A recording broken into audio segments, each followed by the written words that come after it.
En el umbral de una casa vencida por las deudas, un padre ofrecía lo más sagrado que tenía, a su única hija. Isabela, 19 años recién cumplidos, sostenía la respiración como quien protege una llama en medio del viento. Su vestido sencillo barría el suelo terroso y con cada paso parecía borrar los rastros de su infancia. Frente al portón, la carroza del duque de Arencourt aguardaba inmóvil, silenciosa y solemne, como un verdugo que no necesita alzar la voz. El amanecer trajo un aire cortante que le mordía la piel. Don Alonso, con los ojos rotos de vergüenza, no pudo sostener la mirada de su hija. En su gesto había la derrota de un hombre empujado al borde del abismo. El duque descendió con un abrigo oscuro y botas que brillaban como acero. Su presencia ordenó el silencio del patio, autoridad sin gritos, respeto sin súplica. En su rostro, tallado por pérdidas antiguas, no había ternura, pero tampoco crueldad. Isabela lo miró un instante y sintió un frío que no venía del clima. Entre los tres se formó un silencio tan pesado como una campana después del toque final. Don Alonso, con dedos temblorosos, tomó la mano de su hija y la acercó al noble. No hubo dulzura en ese movimiento. Fue el gesto de un hombre que firma su condena para salvar a los demás. La virginidad de Isabela, convertida en rescate, selló un pacto que ninguno de los presentes deseaba pronunciar. Los criados abrieron la carroza. Un soplo helado atravesó la escena. Isabela subió los peldaños de madera con pasos que parecían contarse a sí mismos, como si cada uno enterrara un recuerdo. Adentro olía a cuero, a madera encerada, a decisiones sin retorno. El duque tomó asiento frente a ella, serio, inescrutable, y el rodar de las ruedas empezó a martillar la tierra. La casa quedó atrás, empequeñecida, y con ella la vida que Isabela ya no podría volver a nombrar. El camino se extendía como una herida abierta.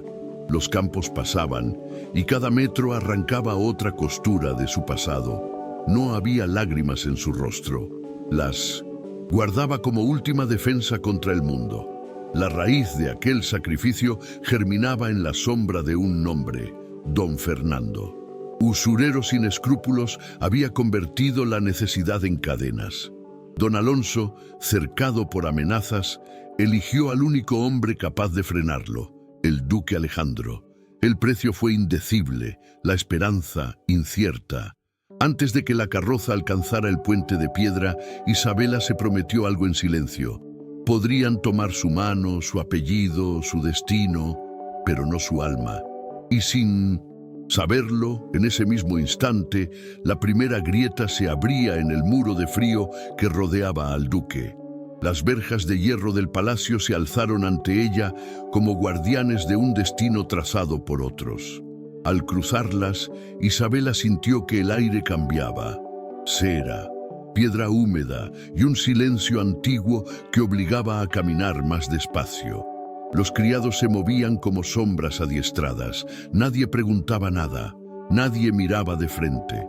En los corredores, retratos cubiertos por un velo de polvo parecían juzgarla desde siglos atrás. Una doncella de ojos claros se adelantó con una reverencia breve. «Clara Jiménez, mi señora, me han confiado su cuidado». Su voz era firme y cálida, como una lámpara en un cuarto frío. Guió a Isabela hasta una habitación amplia, hermosa y deshabitada de calor. Allí, antes de retirarse, el duque habló por primera vez. «Aquí nadie la tocará sin su voluntad. Tiene mi palabra. No fue un consuelo, sino un enigma. ¿Era misericordia o una nueva forma de mando?» Isabela asintió apenas. En su pecho, el miedo y la dignidad libraban un pulso silencioso. El amanecer siguiente llegó con pasos leves en la puerta. Clara entró con un cofre de madera y lo abrió sobre la mesa. Encajes antiguos, seda blanca, botones nacarados. «Debemos prepararla», dijo sin adornos. «La ceremonia será hoy». Las palabras golpearon como campana en el interior de Isabela. El vestido no era tela, Era sentencia. Aún así, cuando las manos de Clara comenzaron a arreglarle el cabello, la muchacha encontró en esos gestos una ternura que la sostuvo de pie. Caminaron por pasillos de piedra hacia la capilla. El altar ardía con velas pequeñas. No había músicos ni invitados, solo la voz grave del sacerdote y la respiración contenida de dos testigos. El duque, de negro, parecía cincelado en mármol. Respondió con firmeza a cada pregunta. El sí de Isabela salió como un hilo de aire, pero fue suficiente para que el eco llenara la bóveda. Bendición, silencio y un destino sellado. Al terminar, Alejandro inclinó la cabeza con respeto y se retiró sin reclamar alegría.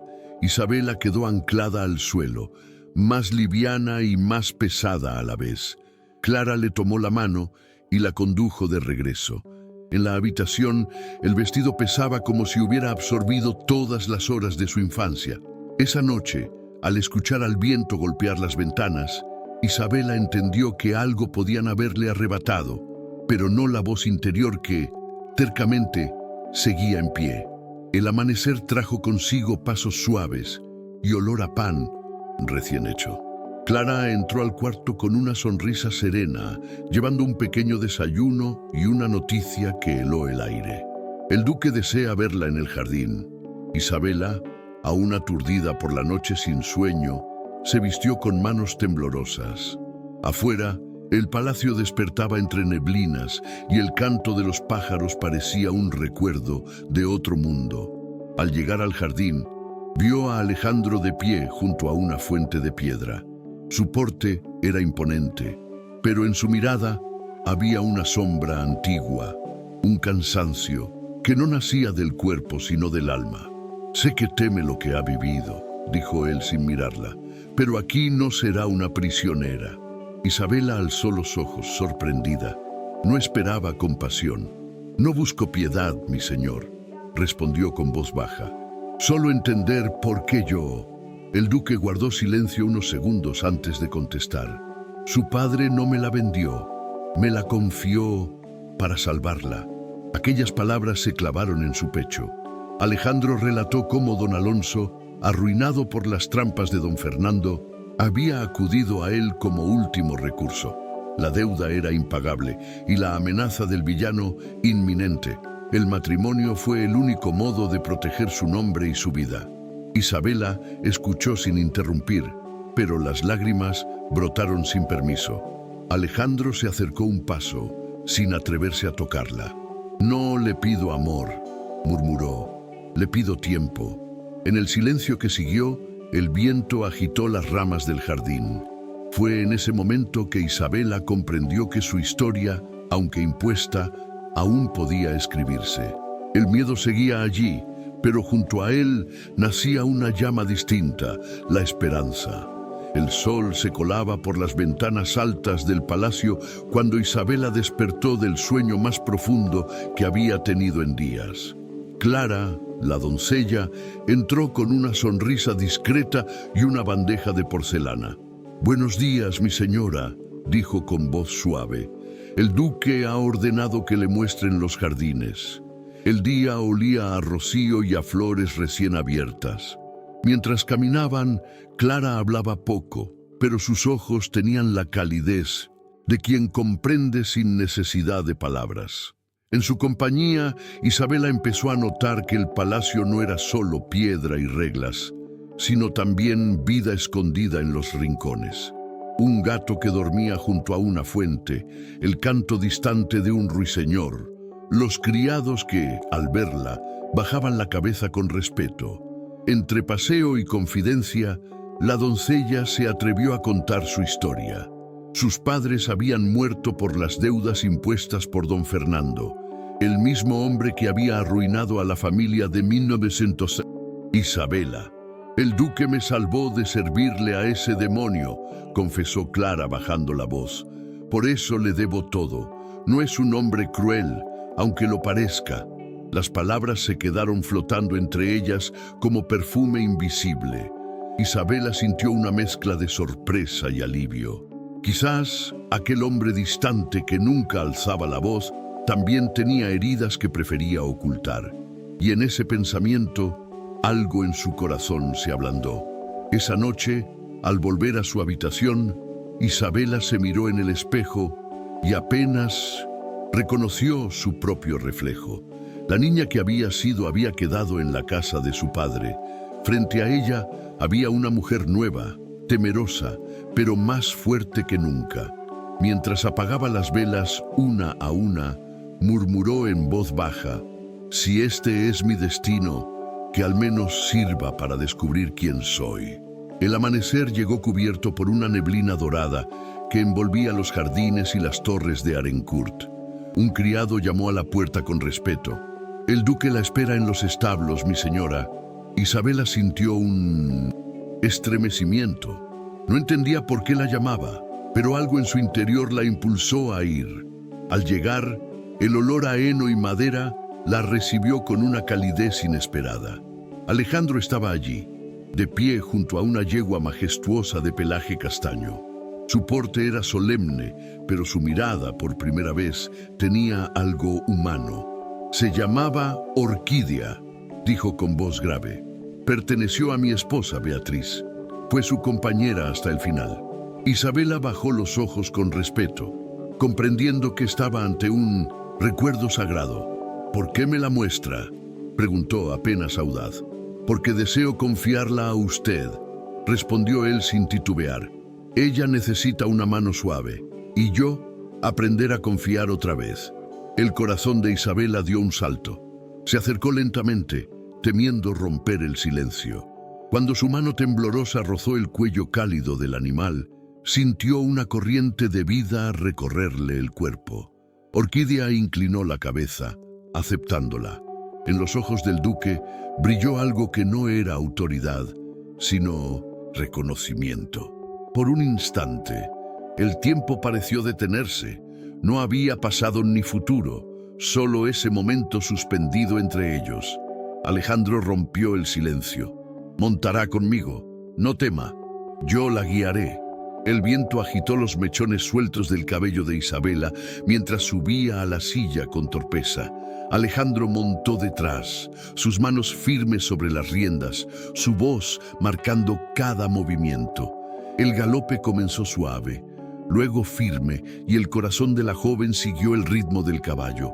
Por primera vez, desde su entrega, Isabela no se sintió prisionera sino viva, y aunque el silencio entre ellos persistía, algo invisible y peligroso había nacido en el aire. El día se volvió claro y el aire olía a libertad. Cabalgaron durante horas, sin palabras, hasta que el paisaje se abrió ante ellos como un mar de lavandas y colinas verdes. Desde lo alto, el viento traía un murmullo antiguo, como si las piedras mismas guardaran secretos. Alejandro detuvo el caballo. Sus ojos se perdieron en el horizonte, y su voz, cuando habló, sonó distante. Aquí solía venir con Beatriz. Era su lugar favorito. Isabela descendió despacio. El duque permaneció inmóvil, con el rostro endurecido por un dolor que el tiempo no había borrado. La joven sintió que no debía hablar, pero el silencio le pesaba demasiado. Fue aquí donde ella susurró. Él no respondió, solo asintió. Y en esa mínima inclinación de cabeza, Isabela entendió todo. La tragedia, la culpa, la soledad que lo devoraba. El viento sopló con fuerza, agitando el manto negro del duque como si quisiera arrancarle los recuerdos. «No debería estar aquí», dijo él al fin con voz seca. «Volvamos». Isabela obedeció sin protestar, pero mientras montaba de nuevo, una compasión profunda nació en su pecho. Ya no veía a un hombre de piedra, sino a alguien roto por la pérdida. Y por primera vez, deseó aliviar el dolor de quien todos temían. El regreso fue en silencio. Solo el sonido de los cascos sobre la tierra acompañaba sus pensamientos. Cuando llegaron al palacio, el duque desmontó primero, entregó las riendas a un criado y se volvió hacia ella con tono solemne. «Partiré mañana. Hay asuntos que debo tratar con el rey». Su voz era firme, pero su mirada parecía buscar una razón para quedarse. Isabela bajó la cabeza, ocultando la emoción que se agitaba dentro de ella. «Le esperaré», dijo, apenas audible. Alejandro inclinó la cabeza y sin una palabra más, se retiró. Esa noche, el palacio se sintió demasiado grande, y mientras el viento golpeaba las ventanas, Isabela comprendió que algo en ella había cambiado para siempre. La mañana amaneció gris y el palacio parecía contener la respiración. Isabela pidió a Clara que la dejara caminar sola. Necesitaba ordenar el torbellino que llevaba dentro. Recorrió los pasillos silenciosos, los tapices, los retratos velados, hasta que un sonido inesperado detuvo su paso. Un sollozo ahogado, una respiración temblorosa. Al volver la esquina del patio interior, lo vio. Su padre, don Alonso, estaba allí, sentado en un banco de piedra, el cabello cubierto de polvo, el rostro envejecido por el remordimiento. Sostenía el sombrero entre las manos y lo miraba como si pesara más que la culpa misma. Isabela se quedó inmóvil y el mundo pareció detenerse. El recuerdo de su entrega, de aquella mañana en que fue vendida como rescate, regresó con una punzada aguda. Pero al mirarlo bien, ya no vio al verdugo, sino a un hombre destruido. Don Alonso levantó los ojos y la voz le tembló como una hoja en tormenta. «Hija, no hay palabras para pedirte perdón». Isabela sintió que el pecho se le partía en dos. Caminó hacia él, con lágrimas ardiendo. «No quiero tu culpa, padre. Quiero saber por qué». Entonces él habló. Con voz quebrada, confesó el incendio que había arrasado las tierras, las deudas imposibles con don Fernando, las amenazas de sangre y humillación. Explicó cómo, entre la espada y el abismo, solo el duque había ofrecido una salida honorable. «No te vendí, hija mía, te entregué al único hombre que podía protegerte», dijo, y las lágrimas se mezclaron con la ceniza de sus manos. Isabela lo escuchó en silencio, sintiendo el dolor y la ternura entrelazarse. El amor de padre estaba allí, torcido, imperfecto, pero real. Entonces, con un suspiro que le arrancó el alma, ella murmuró: «Te perdono, papá, no por lo que hiciste, sino por lo que sufriste al hacerlo». Don Alonso la abrazó con un llanto de niño. En ese instante, el pasado dejó de ser una cadena y el perdón abrió la primera puerta hacia la paz. Tras el reencuentro con su padre, Isabela volvió al interior del palacio con una mezcla de tristeza y calma. Sentía que algo dentro de ella se había liberado. Las palabras del perdón seguían resonando en su mente como un eco dulce y doloroso. Quiso estar sola, pero sus pasos la llevaron, sin darse cuenta, hasta el despacho del duque. El lugar olía a madera, tinta y silencio. Libros perfectamente ordenados, mapas extendidos sobre una mesa de roble, y en un rincón una pequeña caja de madera cerrada con llave. La curiosidad pudo más que el miedo. Forzó el cierre con cuidado y dentro encontró decenas de papeles doblados con precisión. Los desdobló con manos temblorosas. Cada uno llevaba un nombre y una palabra escrita al final: Saldado. Isabela los contó uno a uno. Eran familias del pueblo, hombres y mujeres que conocía de vista. Campesinos, comerciantes, viudas, todos los que habían sido esclavos de las deudas de don Fernando. Su corazón empezó a latir con fuerza. El duque había pagado cada una de esas deudas, en silencio, sin buscar gloria ni agradecimiento. Mientras el pueblo lo veía como un hombre frío y distante, él salvaba sus vidas desde la sombra. Las lágrimas brotaron sin que pudiera detenerlas. En esos documentos descubría no solo la justicia del duque, sino su soledad. Un hombre que luchaba contra la maldad sin pedir nada a cambio. Isabela cerró la caja con cuidado, con una reverencia inconsciente. Por primera vez, su mirada hacia Alejandro se llenó de admiración y ternura, Ya no era el hombre que temía, era el hombre que en silencio había sostenido la dignidad de todos. Y aunque no lo sabía aún, ese hallazgo cambiaría para siempre la forma en que lo amaría. Los días siguientes trajeron una calma engañosa. Isabela comenzó a caminar con más libertad por los terrenos del palacio, observando a los trabajadores, hablando con las mujeres que lavaban la ropa junto al río, escuchando risas de niños que jugaban cerca de los establos. Cada historia que oía tenía algo en común. Todas habían estado marcadas por el miedo a don Fernando y todas hablaban del duque como un protector silencioso. Un anciano carpintero le contó que Alejandro había pagado las deudas de su hijo para evitar que fuera encarcelado. Una madre joven reveló que gracias a él, su familia recuperó las tierras que el usurero había arrebatado. Ninguno sabía cómo agradecerle, porque el duque nunca quiso recibir crédito alguno. Isabela regresó esa tarde al jardín con el corazón encendido. En su pecho ya no había temor, sino una emoción nueva, la gratitud.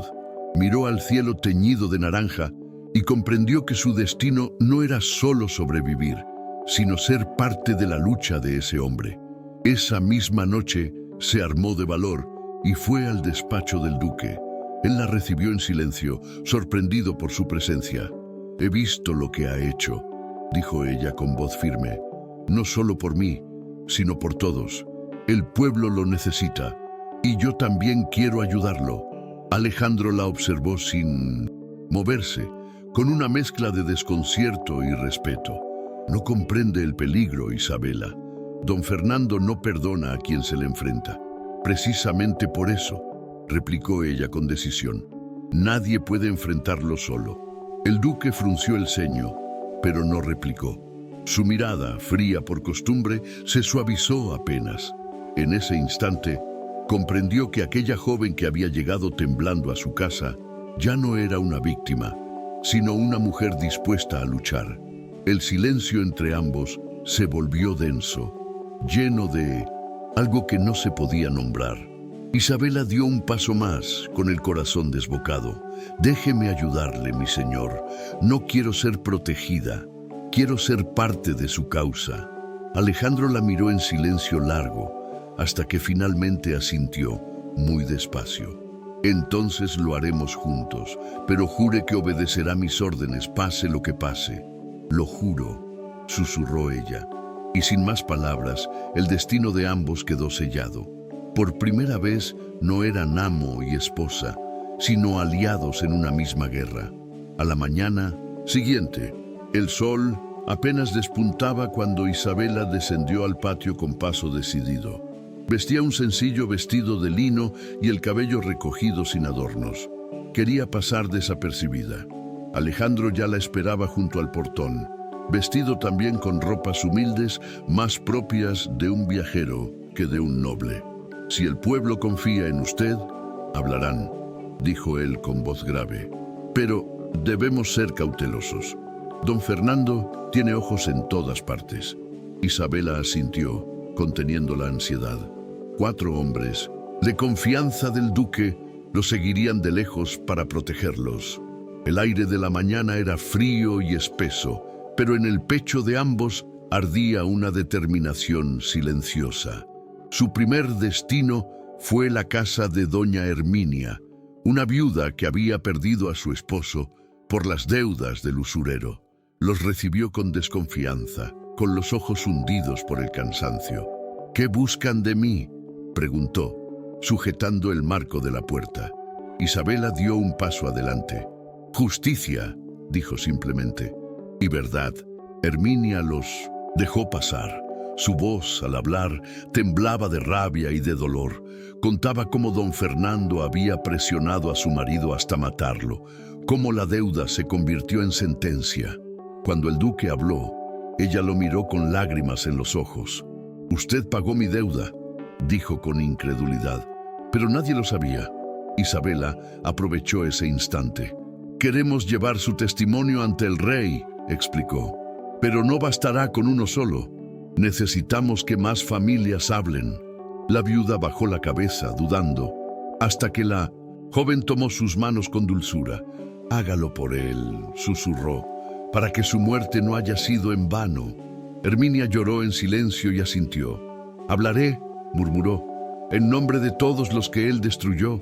Cuando salieron, el aire parecía más ligero. El duque caminaba en silencio, pero sus ojos tenían un brillo distinto. «Tenía razón», dijo finalmente. «Usted despierta esperanza donde yo solo dejo temor». Isabela sonrió apenas. «No es esperanza lo que despierto, mi señor, es fe». Alejandro la observó por un instante más, y algo en su pecho se ablandó sin remedio. Mientras subían al caballo para continuar su recorrido, el viento sopló entre ellos con la suavidad de un presagio. El destino ya había comenzado a moverse, y ni siquiera el poder de don Fernando podría detenerlo.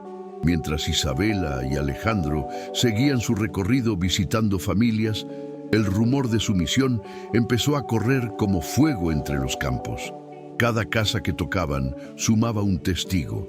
Cada voz despertaba otra voz dormida por el miedo. Lo que antes era silencio se convertía en murmullo, y el murmullo crecía hasta volverse esperanza. Pero en la sombra alguien escuchaba. En la mansión de don Fernando, un campesino llegó jadeante, el rostro cubierto de polvo y terror. Cayó de rodillas ante el usurero. «Mi señor, el duque y su esposa andan reuniendo testigos para acusarlo ante el rey. Están moviendo a todo el pueblo». El silencio que siguió fue más amenazante que cualquier grito. Don Fernando se levantó despacio, con una sonrisa torcida que no alcanzó los ojos. «¿De veras?», susurró. «Qué noble de su parte, morir por justicia».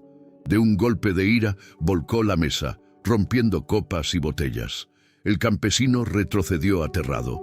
«Sal de mi vista», rugió el villano, «y reza para que no recuerde tu cara».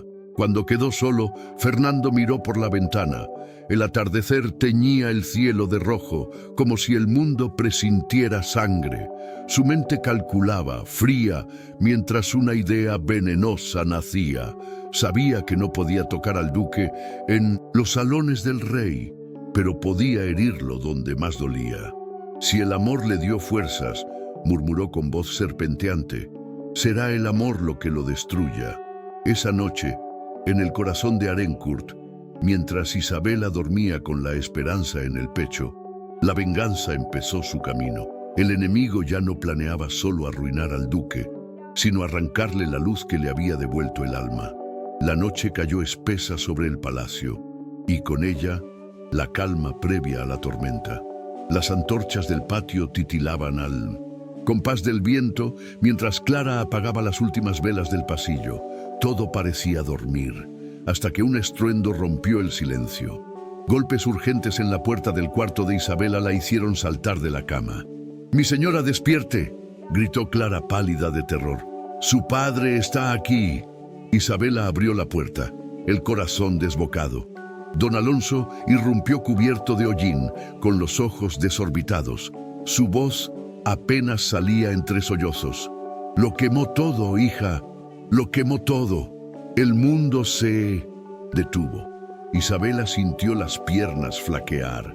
El fuego de don Fernando había arrasado con lo que quedaba de sus tierras. Era una advertencia, una amenaza o una declaración de guerra. Alejandro apareció detrás, con el rostro endurecido y los puños cerrados. «Ya no hay duda», dijo con voz grave. «No es solo un usurero, es un monstruo». Mientras Clara ayudaba a don Alonso a subir las escaleras, Isabela se derrumbó en el suelo. El llanto que contuvo durante días se desató en silencio. Alejandro la levantó con delicadeza y la abrazó contra su pecho. «No volverá a tocarte», susurró con una furia contenida. «Mañana mismo iremos al rey, lo juro por mi nombre y por tu honor». Sus miradas se encontraron en medio del caos. No había palabras suficientes para nombrar lo que ardía entre ellos. Dolor, esperanza y un amor que nacía justo en medio del infierno. Esa noche, mientras las cenizas cubrían el cielo de Arincourt, Dos corazones heridos se fundieron en un mismo juramento: vencer al mal, cueste lo que cueste. El amanecer trajo un silencio extraño, tenso, como si el mundo contuviera la respiración. El palacio aún olía a humo cuando un criado entró corriendo al salón, con la voz quebrada por el miedo. «¡Las caballerizas están en llamas!». Isabela y Clara salieron sin pensar. Corrieron por los pasillos mientras el aire ardía de calor y humo. Los relinchos de los caballos resonaban como gritos desesperados. Juntas ayudaron a soltar las ataduras, a empujar a los animales fuera del fuego. El rostro de Isabela estaba cubierto de ceniza, pero no se detuvo hasta ver al último caballo a salvo. Entonces Clara la tomó del brazo, la voz ahogada por el pánico. «Esto no es un accidente, es obra de don Fernando». Antes de que pudieran regresar al interior, el sonido de pasos firmes y voces extrañas las congeló. Las puertas del gran salón se abrieron de golpe, y allí estaba él, don Fernando, con su sonrisa cruel, rodeado por una veintena de hombres armados. «Me extrañaban, duquesa», dijo, con un tono que helaba la sangre. El salón se llenó de ecos metálicos cuando sus hombres desenvainaron las espadas. Isabela retrocedió instintivamente. Clara se interpuso frente a ella. «No tiene honor», escupió la criada con valentía. Fernando sonrió, sin siquiera mirarla. «El honor no alimenta, muchacha. El poder, sí». En un movimiento rápido la tomó del brazo y la arrastró hacia la salida. Isabela gritó, forcejeando: «¡Suélteme! ¡Por Dios!». «¿Recuerdas este lugar, duquesa?», susurró él al oído. «Fue aquí donde empujé a Beatriz al vacío, y hoy tú seguirás su destino». El galope del caballo retumbó en la noche. Isabela luchaba, pero el agarre del villano era inquebrantable. La llevó hasta el acantilado cubierto de niebla. El mar rugía abajo, como si esperara la caída. «Así comprenderá el duque lo que es perder», dijo don Fernando con una risa rota. Pero antes de que pudiera empujarla, un silbido cortó el aire. Una flecha lo hirió en el hombro. El villano tambaleó, soltando a Isabela. Alejandro apareció entre la niebla, seguido de guardias reales. «Aléjate de ella, maldito», rugió con voz temblorosa de furia. Don Fernando intentó resistir, pero perdió el equilibrio. El suelo cedió bajo sus botas y su cuerpo cayó al vacío entre gritos ahogados por el viento. Isabela corrió hacia Alejandro, las lágrimas mezcladas con el humo y la sal del mar. Él la tomó entre sus brazos, respirando con dificultad. «Lo logré, Isabela. Estás a salvo». Ella lo abrazó con todas sus fuerzas, temblando entre sollozos. El enemigo había caído, pero más que la victoria, en ese abrazo se sellaba algo mucho más grande: el renacer de dos almas que habían aprendido a amar después del dolor. Los días siguientes amanecieron suaves, bañados por una luz dorada que parecía nueva. El humo de la tragedia se disipaba lentamente y por primera vez en mucho tiempo el aire del palacio no olía a miedo, sino a libertad. Los hombres de don Fernando fueron apresados, las familias liberadas de sus deudas, y las campanas del pueblo repicaron como si despertaran de un largo sueño.